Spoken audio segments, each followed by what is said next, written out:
I'm finishing up the seam, the straight stitch all the way down for my pillow.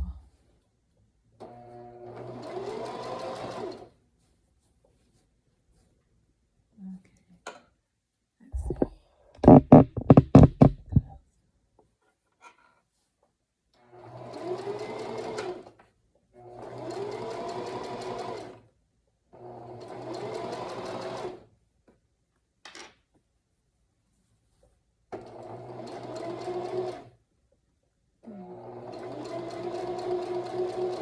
Eighth of an inch.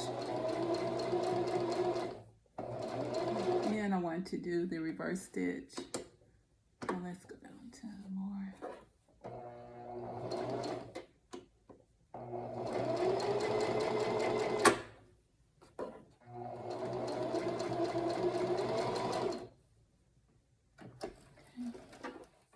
Use your hand wheel to bring out some more of the thread. Just use my scissors to cut.